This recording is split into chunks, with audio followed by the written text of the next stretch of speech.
dalawang mananaliksik at profesor na magbabahagi po ng kanilang masusing pagtingin sa institusyon at usaping pangkapayapaan. Ito po ay bahagi ng serye ng forum na inorganisa ng Third World Study Center. Ang tawag po sa serye na ito ay 6 na tanong sa 6 na taon, ang mga agham panlipunan at filosofiya at ang papalitang ng Dining Aquino. Ang una po nating tagapagsalita ay si Dr. Aries Arugay. Ang titulo po ng kanyang presentasyon ay Institutions Matter, Redesigning Representation and Philippine Democratization. Si Dr. Arugay po ay kawaksing profesor ng Departamento ng Agham Pangpolitika sa Kolehiyo ng Agham Panlipunan at Filosofiya. Siya rin ay Executive Director ng Institute for Strategic and Development Studies Incorporated. Siya ay nagtuturo ng mga kurso sa Comparative Politics, International Relations at Research Methods. Nagsimula siyang magsaliksik ng institutional design at ng mga isyong may kinalaman sa constitutional reform nang siya ay naging bahagi ng Institute for Popular Democracy mula sa taong 2002 hanggang 2004. Ang ating pong ikalawang tagapagsalita, ang kanyang presentation po ay may titulong Peace Processes and Resilient Conflict in Mindanao, Status and Perspectives. Si Dr. Francisco Lara Jr. ay Senior Lecturer ng Departamento ng Sosyolohiya sa Kolehiyo ng Agham Panlipunan at Filosofiya. Nakamit niya ang kanyang graduadong degree mula sa UP at ang kanyang mga degree sa Masters at PhD mula sa London School of Economics and Political Science. Si Dr. Lara ay may akda ng Insurgents, Clans, and States, Political Legitimacy and Resurgent Conflict in Muslim Mindanao na nilathala noong taong 2014 ng Ateneo de Manila University Press. Siya din ay co-editor ng librong Out of the Shadows, Violent Conflict and the Real Economy of Mindanao na nilathala naman noong taong 2000 at 2013 ng International Alert UK. Siya ay ang Country Manager ng International Alert. Ang ating reactor ay si Professor Julkipli Wadi. Si Professor Wadi ay profesor ng Linangan ng Araling Islamiko ng UP Diliman, kung saan siya rin ay naging dekano mula taong 2000 hanggang 2015. Nagtuturo si Professor Wadi ng mga klase sa Islamic History, Civilization, Economics, Political Thought, at Revivalism, at Islam sa Timog Silangang Asya at iba pa. Nagsusulat din siya sa mga usaping may kinalaman sa political Islam, gulo sa Mindanao at ang prosesong pangkapayapaan at ang Bangsamoro. May regular na column si Professor Wadi na tinatawag na Crucible sa MindaNews.com at siya rin ay may radio show, ang Salam Radio na umi-air sa DZUP 1602. Ipapaalala ko lang sa ating mga tagapagsalita, meron kayong 20 minuto para sa inyong mga presentasyon at ang ating reactor ay may 10 minuto para sa kanyang reaction. So, simulan na po natin sa presentasyon ni Dr. Aries Arugay.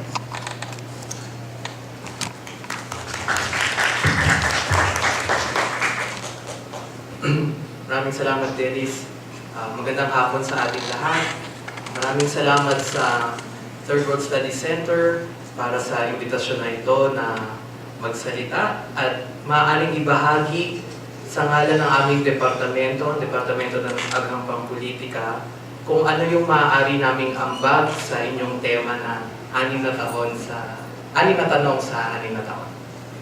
So, when I was asked by the chair, we cannot but follow our chair to be the department representative, I immediately wondered what general topic I could talk about. And I asked the Third World when they were asking me how should I be introduced to mention that the things that I will impart today were already things that I've been working on for many years. 2002 pa pala, tagal na pala nun. But when I was still part of the Institute for Popular Democracy, one of its advocacies is try to instigate a more popular based initiative in terms of contemplating whether there's a need to change the Constitution, the 1987 Constitution, which will turn 30 next year. However, the major thrust, ang problema po kasi pag tsa-tsa na ang pinag-uusapan, medyo allergic, medyo hindi po natin gusto, kasi ang diskurso po ng tsa-tsa sa bansa, tungkol lamang sa term limits, no? Ang pagtatanggal ng term limits para sa politiko. No? We thought in IPD that constitutional reform and tinkering with our institutional design should go beyond the self-serving interests of those who will benefit from the lifting of the term limits. And that is why we thought that in 2004, there was an opportunity for the President to somehow instigate a process, given that whether she liked it or not, she was eligible to run as President. And therefore, she cannot be accused that she wanted to change the Constitution so that she can run. Kasi pwede naman siyang tumakbo. And indeed, there were some half-hearted moves. There were study groups that were assigned, no? Sina Dr. Abueva, sina Camilo Sabio. But at the end, it became more of a distraction from the things that the administration needed to pay attention to, and that was its own political survival. So, given that we'll have elections in May, hopefully, and we'll have a new president by July, hopefully again. Maybe it's again, no? Wala naman pong administrasyon since EDSA 1 na hindi binring up yung issue ng pagbabago ng konstitusyon. But we must always ask at the end of the day that if we're going to change the constitution, why are we changing it? What is the overriding goal? And from the side of political science, we thought that if we are going to change the constitution, it should be to improve political representation, to improve our democracy. So the first slide that I would show is the mere fact that in all the countries of Southeast Asia, well, ASEAN pa, no? Kasi Timor-Leste is not there, wala pong malayang bansa according to Freedom House. No? Either countries are partly free at present or unfree. So there is currently, if we believe the Freedom House Index of Civil Rights and Political Freedoms, there is no genuinely free country in our part of the world. Siguro po kung isasama Timor-Leste, baka po Timor-Leste pa yung free. Baka sabihin naman, Freedom House naman yan, maaaring bias yan, no? I show you Quality 4 scores, which is also used by political scientists to track changes in regime. Pinili ko po yung mga bansa. Kung makikita natin yung progreso o yung kawalan ng progreso sa pagkakaroon ng mas mabisa at isang malusog na demokrasya, medyo yung Pilipinas nag-stagnate. Although the score is high, kasi ang highest naman 10. But since siguro mga mid-90s, hindi po tayo tumataas na dun sa numero na yon. If you notice Thailand, makikita niyo yung cyclical nature ng regime quality niya, at yung Indonesia yung biglang pagtaas, no? Matapos ng pagbagsak ni Suharto. Ngayon, pwede niyo sabihin, well, Freedom House, polity, pareho lang naman yan. So, bias din baka, no? Maaaring mga kanluraning mga scores ito, at dahil dito, medyo hindi mabuti yung kanyang pagtingin sa mga bansa sa silangan. The idea here is that the Philippines seem to be trapped in what I call a gray zone. It's not consolidating its democracy, though it's not really returning to authoritarianism. May isa pong Southeast Asianist na si Dan Slater, ang tawag niya, the regimes like the Philippines at present are careening between collapse and consolidation. So, and this careening is often a product of the tensions between elites that espouse oligarchy and elites that espouse populism. So alam naman natin sa darating na eleksyon, majority rule po, and if there are politicians who can make populist appeals, pwedeng manalo siya. Meron din naman pong nananalo na bahagi ng oligarkiya, but democracy in the Philippines has always been found within those conflicting forces that wanted to appeal directly to the people, as well as those that wanted to preserve the status quo, where you have great disparities of wealth between the rich and the poor. Meron pong bagong sukatan ng quality ng isang demokrasya na binuo sa Alemanya, yung Bertelsmann Transformation Index. Kung makikita natin, yung scores ng Pilipinas, medyo maganda kasi ang highest again 10. Ngunit yung pinakamababa, yung 6.5, 6 at 6.5, refers to the rule of law and yung political and social integration. Ano bang laman nun? Ang laman nito ay ang party system, interest groups, approval of democracy, at social capital.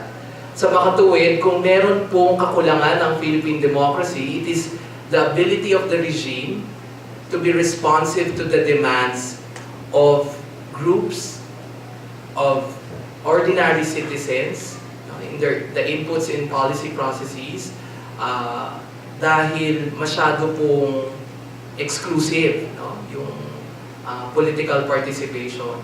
O kaya nagiging participant lang tayo pag may eleksyon. And then after that, hindi na tayo masyadong naitatanong kung ano na bang kailangan natin gawin.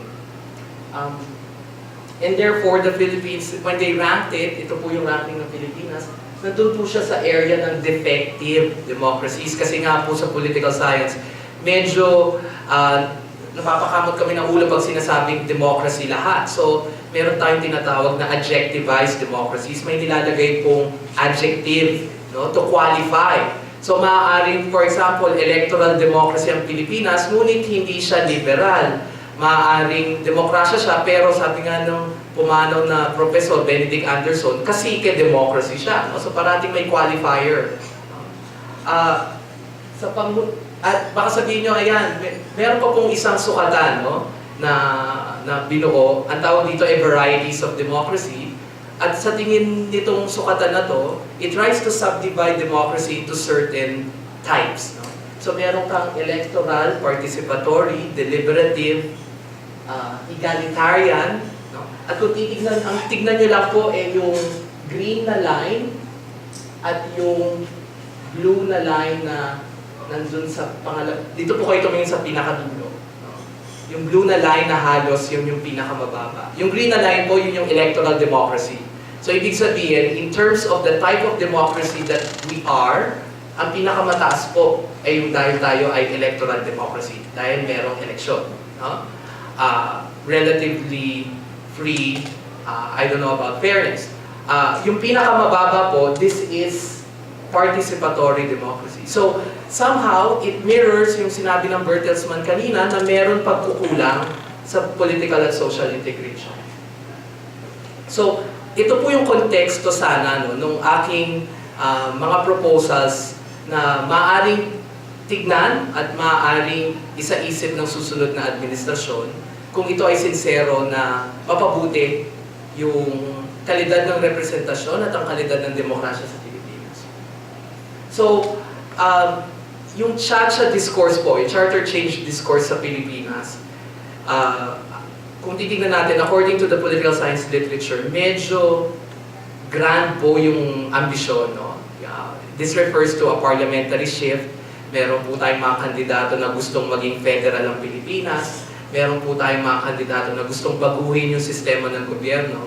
But what I want the case that I want to make is that maybe we don't need grand redesigning. Maybe we could do some graduated redesign. Ibig sabihin, baka meron pong mga calibrated na changes in rules, changes in institutional setups na maaari natin gawin in order to improve our current system of government. And I try to collapse them into 5. Unang-una, yung ating ehekutibo, yung ating presidency. And I subdivide it into 4. Unang-una po is the question of, or the issue is, Maaaring makabuti kaya kung ang presidente natin may re-election? Ano kaya magiging epekto nito, no, sa electoral politics sa Pilipinas? Unang-una. Pangalawa, paano kaya kung meron tayong tinatawag na sistema sa France tsaka sa Venezuela at Bolivia, yung runoff? Ibig sabihin, may first round. No? Kung wala pong kandidato na makakakuha ng 50%, magkakaroon po ng second round kung saan yung dalawang kandidato lang po ang matitira. Upang mabigyan yung winner ng elections ng isang majority mandate. And therefore, some legitimacy to make policy and to have the will of the people behind the president. Pangatlo, maaari siguro dahil kinopya naman natin sa Estados Unidos, isipin na baka panahon na ang pagboto natin sa presidente at sa vice president straight ticket rather than split. No? Kasi ginagawa ng Pilipino, nag-mix and match. No? Hindi pinagkakatiwalaan yung partido, yung presidente mismo, na yung choice niya ng VP ang dapat ding iboto. So marunong pa tayo dun sa presidential candidate. Parang sinabi natin na, hindi namin pinagkakatiwalaan yung pagpili mo ng VP mo, mamimili kami sa iba. Kasi po ang pinagkopyahan natin ng Estados Unidos, straight ticket po. No? Meron din pong system at kasama din po yung reforma, yung role po ng Vice President.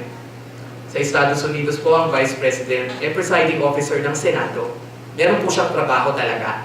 Hindi lang po siyang libot ng libot at nakatenga lang, naghihintay kung siya ba ipapalit sa presidente. Sa ibang Latin American democracies naman po, ang presidente ay hindi binoboto, ngunit ina-appoint ng presidente. Ang tawag po doon, executive vice president, katulad sa Venezuela.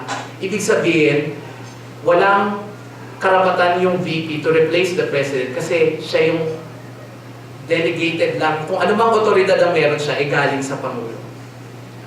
Panghuli, baka maaaring tignan din natin na although the Supreme Court ruled on this, no, another example of judicial activism, is the idea that baka pwedeng kung magkakaroon man tayo ng re-election, hindi pwedeng yung presidente tumakbo ulit, pero hindi consecutive. No? Meaning, kunya presidente ka ngayon, may isang presidente ulit, pwede ka nang tumakbo ulit dun sa susunod. No? Katulad na nangyari kay Michelle Bachelet sa Chile. Sila po ay may non-consecutive presidential term limit din po na 6 years. Ngunit, hindi ibig sabihin hindi ka na pwedeng tumakbo pagkatapos. Okay? So yun po yung sa presidency. Yung pangalawa naman po ay yung sa legislature. Sabi ko nga po, dahil dun sa mga balitang naririnig natin ngayon, baka maaaring pag-isipan na rin natin kung ano pa ba ang value ng Senado. May panahon po sa ating kasaysayan na ang Senado ay binoboto by the regions nung ating 1935 Constitution. Binago lang po natin yan na naging national na. No? May panahon po that we elect through the regions, tig-dalawa po, parang Estados Unidos. A second chamber's role is always to try to temper the power of the lower house or yung House of Representatives. Maaari po yatang baka ang Senado natin baguhin, no? At ilimit yung power to the point na baka dapat hindi sila pareho ng kapangyarihan o hindi pantay. In other democracies, the second chamber can only delay legislation but cannot really stop the first chamber from adopting a certain bill if it wants to. Pangatlo, maaaring sigurong pag-usapan na natin, baka kailangan na rin po ng ating bansa, ito po yung uso ngayon sa institutional design sa demokrasya sa buong mundo, yung magkaroon ng constitutional court, a specific court that will decide on constitutionality matters na hiwalay po sa Supreme Court. Pang-apat, maaaring tignan din po natin yung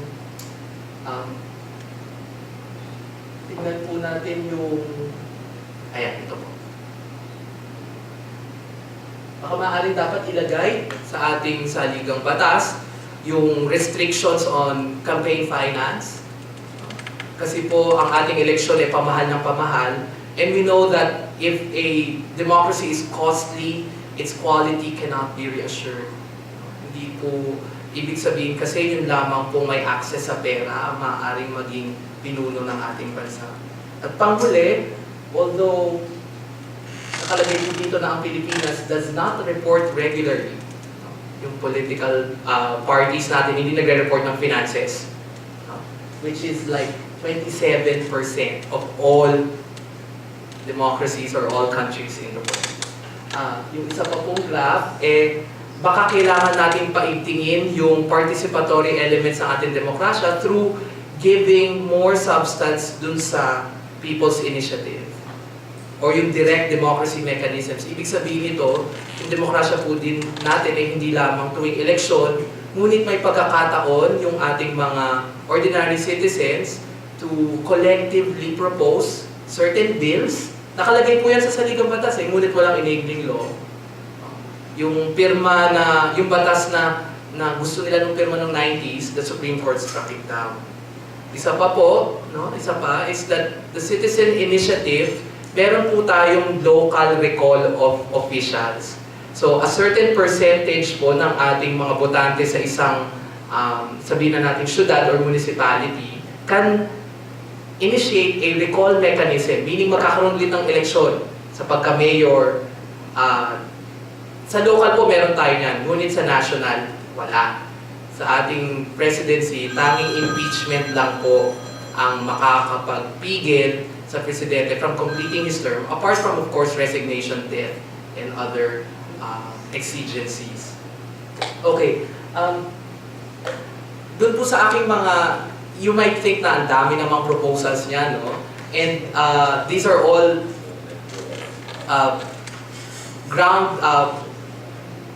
big proposals and large strokes of institutional design issues.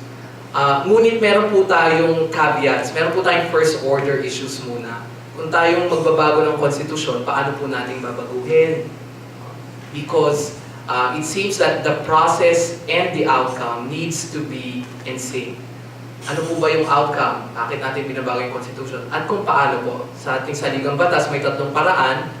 Wala pa po tayong constitution that really came from the grassroots. Meaning galing po through popular means. Kasi inimpose ng inimpose ng post-war, inimpose ng diktador, inimpose ng revolutionary government. Wala po yung mismong galing sa baba na tulad ng mga proseso sa Latin America, tulad ng Venezuela, Ecuador at Bolivia, kung saan nagkaroon sila ng malawakang consultation sa kanilang pagbabago ng konstitusyon.